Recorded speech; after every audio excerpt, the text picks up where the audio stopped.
Life Stories. Жизненные истории.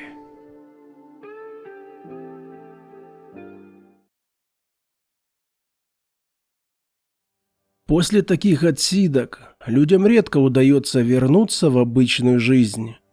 Это сложно понять тем, кто там не был. Речь даже не о трудоустройстве. Никому ты здесь не нужен. У меня высшее экономическое образование. А когда вышел, устроился охранником. И то по очень близкому знакомству после долгой личной беседы. Речь именно о людях, обществе. Все же так быстро меняется. Когда я попал на нары, самым популярным телефоном был черно-белый Siemens. Вышел, кругом айфоны. Они и там были, но ты понимаешь, о чем я, да? Язык изменился. Или я просто к жаргону привык. Не знаю еще даже. Никому ты здесь не нужен после отсидок от 10 и более лет. Только самым близким родственникам. Жены, даже самые, так сказать, декабристки, разводятся. Дети, если маленькие были, не помнят тебя. Родители, дай бог, живы будут. Больше ты никому не нужен. Я вот вышел, а за плечами совсем ничего. 2500 рублей, личные вещи и билет на автобус. Купил поесть, доехал до Красной площади. Постоял там, на людей посмотрел. Все, денег нет. Куда идти, ты не знаешь. И таких, как я, миллионы. Расскажи о себе. Меня зовут Михаил. Отсидел 11,5 лет по статье 105, часть 1. Освободился из мест лишения свободы в 2016 году. Сейчас строю новую жизнь, с чистого листа. Чище не придумаешь. Угу. И что ты делал после освобождения? Как уже сказал, первым делом была Красная площадь. За 2 года до окончания срока залпом прочел книгу Юдакова «Путеводитель по Красной площади». Лежал на нарах и ощущал под ногами брусчатку. Просто хотелось прогуляться, в храм Христа Спасителя заглянуть. Это сейчас кажется чем-то несущественным. А тогда ничего важнее не было. Меня никто не ждал, понимаешь? И все мои интересы на воле были сугубо эгоистичны. Найти жилье, работу, погулять, развеяться, вытравить тюремный запах из головы. Я ведь не стал блатным, не пошел по этому пути, а там это расплюнуть. Достаточно просто поговорить с людьми, и если нет преград, станешь. Человеком хотел остаться, чтобы выйти на волю и от людей не шарахаться. Потому что если отсидишь лет 10, да в определенном статусе, то на свободе, особенно в маленьком городе, от него ты уже не откажешься. Тут жизнь надо с этим связывать. А я не хотел такого будущего, потому что само попадание за решетку было абсолютно случайным. Как это вообще произошло? Статья 105 понятно, но что случилось? Глупая, пьяная, ревнивая история.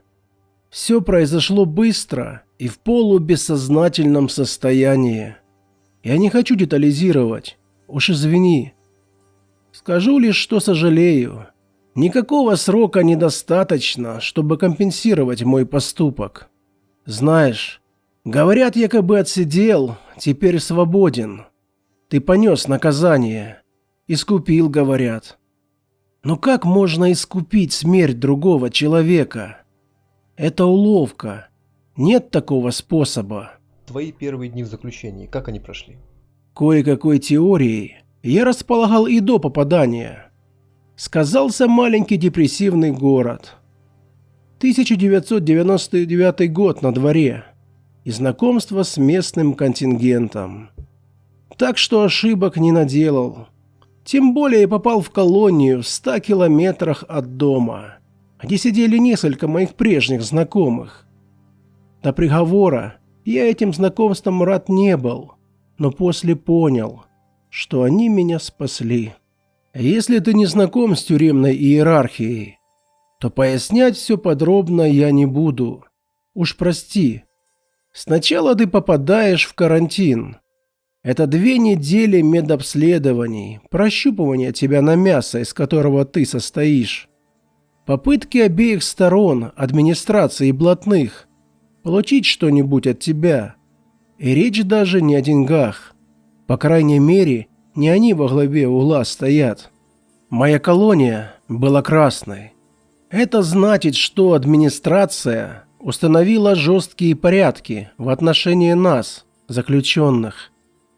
Там боролись с иерархией, ломали через колено блатных, стремились максимально усложнить жизнь сидящих. Например, у нас еще на карантине давали на подпись ряд бумаг. Как понимаете, нельзя в таком месте щелкать носом и подписывать все, что попало. На воле тоже нежелательно. Так вот, среди бумаг было заявление, мол, я такой-то, такой-то, обязуюсь не соблюдать неофициальную тюремную иерархию, установленную блатными, и так далее. Подпись здесь, и все. Твоя жизнь на следующие 10 лет превратится в кошмар. Теперь ты на крючке у администрации. В случае неповиновения бумага попадет в нужные руки, и житья теперь тебе не будет. По крайней мере, нормального житья. Само собой, бумага была незаконной. Юридического веса не имела. Я спокойно пояснил, что окунаться в блатной мир не планирую. И на воле симпатии к тюремной романтике не испытывал. Ожидал, что будут бить, поскольку прецеденты были. Но мне повезло. Уж перед тем, как вышел, рассказывали, что у администрации придумали новый способ. Теперь на приемке просят оказать незначительную помощь. Мол, рук рабочих мало, а дело плевое. Например, несколько кирпичей перетащить, бочки, инструменты. Если соглашаешься, факт твоей работы на администрацию записывается на камеру и уйдет в нужные руки сразу же. Таким образом, ты сотрудничаешь с администрацией, то есть становишься активистом. А это в целом дурной статус. К тому же после этого не попасть в блатные, потому что они ни при каких условиях не сотрудничают с властями. Может, знаешь тюремные бунты? Кто их организовывает? Конечно, блатные. Когда администрация давит так, что остается один выбор – массово вскрывать вены и бунтовать. Таким образом к себе привлекают внимание и заставляют администрацию отступить. Ты сам участвовал в бунтах? Да, в 2. Отказаться нельзя. Об этом спрашивают буквально с порога, с первого дня заключения. Не о бунтах конкретно, а о том, будешь ли ты жить по-людски. Грубо говоря, это означает быть частью, как бы сказать, команды. Если соглашаешься, то должен делиться посылочками, участвовать в местных движухах по мере твоего статуса, принимать полноценное участие в коллективном сопротивлении, голодать, вскрываться, писать письма. Зэк использует все имеющиеся у него возможности по максимуму, потому что их список очень ограничен. Если не поможешь людям, не будешь участвовать в бунте, тебя просто опустят, способы найдут, а нормально жить в таком статусе уже нельзя. Вот смотри, тюрьма – пенитенциарное учреждение. Попадая туда, она должна тебя исправлять. Но почему ты становишься еще хуже? Откуда такая система и как ее сломать? Где-то на 4-м году отсидки я об этом крепко задумался. Мол, что не так? Откуда ноги тянутся?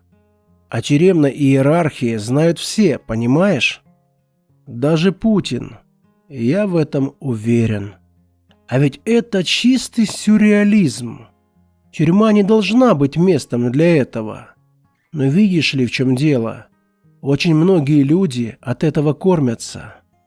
Будь в тюрьмах меньше агрессии, будь меньше насилия, крови, убийств, то тюрьмы были бы не настолько закрыты от внешнего мира. Значит, там не будет столько сотрудников ФСИНа. Значит, в тюрьме будет меньше денег. Значит, не будет неоплаченного труда зэков. Нет, он оплачивается. Но ты за эти деньги даже задницы не поднимешь. Значит, в отрасли будет меньше бюджетных денег. Кто-то работу потеряет, кто-то откаты. Это очень замкнутая вещь сама на себя. То есть от степени насилия выигрывают все. А внутри людям надо как-то жить. И они создали систему насилия в ответ на насилие. Насилие в квадрате. Насилие по любому поводу. Во всех возможных формах. А корни системы из славного Советского Союза. Не скажу, что антисоветчик, а то меня твои зрители заклюют. Но система действительно оттуда. Культура появилась еще при царе. И не только в России. Во Франции она еще жестче была. Но достигла нынешнего вида в 30-е годы. Потому что жестокость порождает жестокость. И как это изменить? Не буду строить эксперта, но могу сказать чисто по своему опыту. Вот что бы сделал я, смотри. Берем девственную территорию, вдали от других тюрем. Строим на ровном месте новое здание по новой планировке. Вводим новые правила отношений между администрацией и осужденными. Делаем тюрьму максимально открытым для общества местом. Наполняем переводами первоходок из обычных зон, только мужиков. Они не знают тюремной культуры и создать ее не могут. Кто в новых стенах пытается ее создать, отправляется в обычную зону. В итоге мы получаем место, которое не подпитывает людьми старую культуру, а она ведь на людях держится. Скажем, на малолетке понятия схожие со взрослыми, но много условностей и больше жестокости. То есть именно люди это формируют.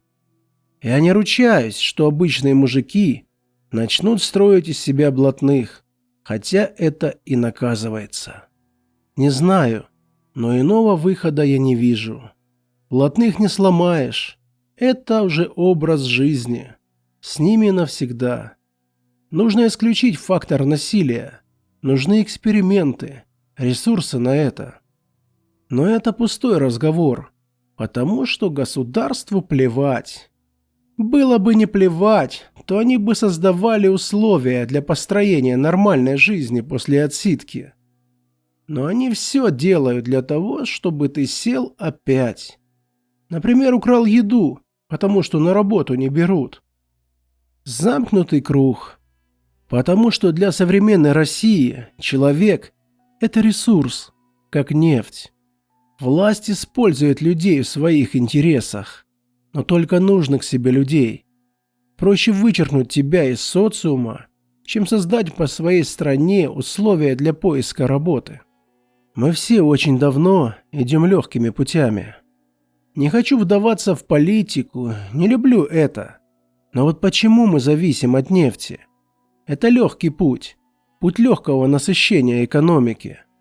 Они не думают на 20, 30, 50 лет дальше, как китайцы те же. Только сиюминутные задачи. Потому что человек не вечен, а после них хоть потоп. Как ты жил после выхода? Как нашел работу? Я провел 3 месяца на вокзале, потому что не мог найти работу. Мне поступали заманчивые предложения от людей с явным южным акцентом. Мол, работа в Махачкале, отличные условия, плевать на судимость, лишь бы не пил и работал за двоих. Но знаю я эти условия. Поедешь на кирпичный завод работать за еду. Общался уже с пострадавшими. Они частые гости мест лишения свободы. Спустя 4 месяца после вступления приговора от меня ушла жена. Когда вышел, у нее уже другая семья была и 2 детей. Я не сообщал ей о себе. Родителей уже нет. Их жилплощадь отошла сестре, а она со мной и разговаривать не захотела. Так что обращаться было некому. В Москве обходил все возможные места для трудоустройства. Некоторое время работал неофициально грузчиком, ночным сторожем, дворником, автомойщиком. Но это длилось недолго. Я как мог оттягивал официальное оформление. Но когда оно все же становилось необходимым, то честно сообщал о судимости и статье. Мы тут же прощались, не пожимая рук. Кидали пару раз, но это нормально для неквалифицированных работ. То есть это совершенно ненормально, но такова жизнь. Когда становилось совсем хреново, сидел около церкви. Несколько раз, потому что тошно это. Но несмотря на голод, воровать и не думал. Потому что возвращение на зону и я боялся больше всего. Мне хватило и первого срока. А однажды мне просто повезло. Вот как раз после милостыни я напился с горя и опять пошел к сестре требовать мою долю от квартиры. Стучался в дверь, кричал. Я был, наверное, на грани. А выше нас сосед мой жил. Раньше мы близко общались. Он вышел на крики.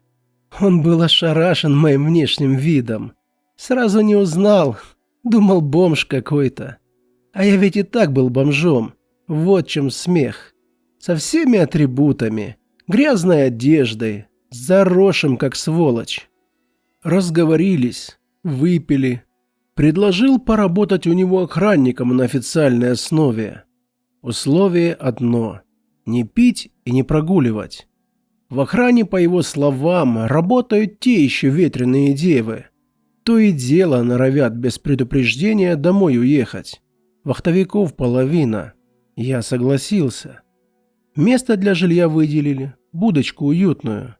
На дворе декабрь был, кстати. И как изменилась твоя жизнь? А я даже слов не подберу. Да, не подберу слов. Впервые с нар я получил свой уголок. Да, одно время, когда работал, я спал в хостелах. Но это было нечасто. А тут я впервые за несколько месяцев перестал мерзнуть и начал нормально есть. Он дал денег авансом. Я привел себя в порядок. Ужаснулся, когда подстригся. Потому что выглядел лет на 10 старше своих 33. Столько времени потерял. Безвозвратно. Но все было хорошо. Работал без выходных. Хотел накопить денег. Спустя 2 года стал старшим смены. Спустя 6 я пишу тебе это со своего ноутбука, со съемной квартиры на Братиславской. А рядом со мной жена и 4-месячная девочка по имени Вика. Как видишь, это был счастливый билет. Расскажи подробнее. Мы охраняли торговый центр, а она работала за прилавком ювелирного отдела. Мы их проверяем после окончания смены. Сумочки просим выворачивать. Вот однажды из ее сумочки пропал телефон. Видимо, сделал кто-то из наших. Хотя все происходит на их глазах.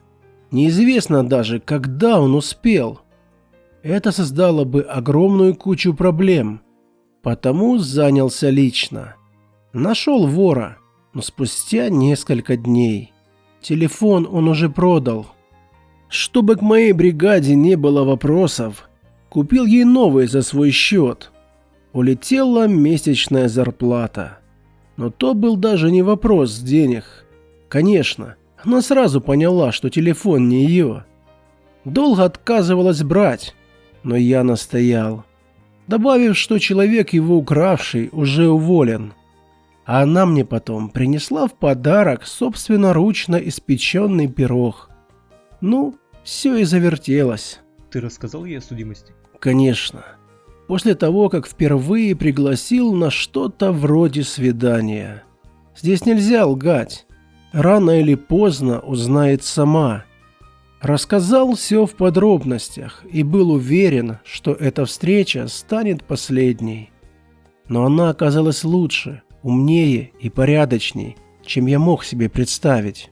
Наше время подходит к концу, давай блиц-опрос. Прошу. У тебя есть татуировки? Нет, в колонии не делал и не планирую. Незачем.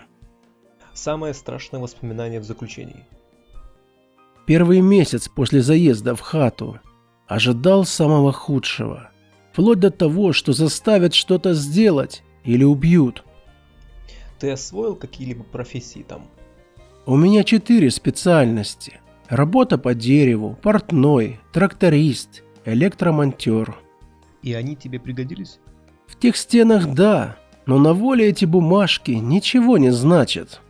Ты знаешь о современной молодежной культуре АУЕ? Что ты можешь им сказать? Ваши понятия о блатной жизни далеки от реальности. Вас сломают, пережуют, проглотят и выплюнут. В физическом и психологическом отношении. Молите Бога и учитесь, чтобы туда не попасть. Ты читал в тюрьме книги? Что читал чаще всего? Сначала бред всякий, детективы и так далее. А затем устал и случайно съехал на сложные вещи. Прочел всего Шопенгауэра, Киркегора, Фрома и аналитическую философию. По русскому космизму долго фанател. Античных авторов захлеб проглатывал. Философия по большей части. Это позволяло на время прочтения удаляться от действительности в мир сложно постижимых вещей. У тебя были там друзья? Ты с ними виделся здесь? Там не друзья. Их называют семейниками, как бы близкие. Были, конечно, но здесь не виделся. Не хочу и не буду. Все, что было там, остается там. Каким был твой статус? Мужик, кто ж еще? Скажи, что нужно делать человеку, впервые попавшему в места заключения? Во-первых, забудьте все правила коммуникации на воле. Следите за языком. Не здоровайтесь, привет, мужики, заходя в хату. Мужик – это статус. Он не у всех. Это не форма приветствия. Где-то это простят по незнанию, а где-то накажут сразу. Но ничего хорошего не будет. Не здоровайтесь за руки ни с кем. Рассказывайте о себе максимально честно. Не хвалитесь деньгами или умениями. Не идите в блатные. Будьте со всеми, но одновременно сами по себе. Не просите сигареты у людей низшей касты. Не стесняйтесь задавать вопросы смотрящему. Им это нравится.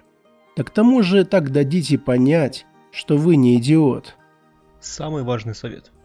Не попадайте туда никогда. Всего вам доброго.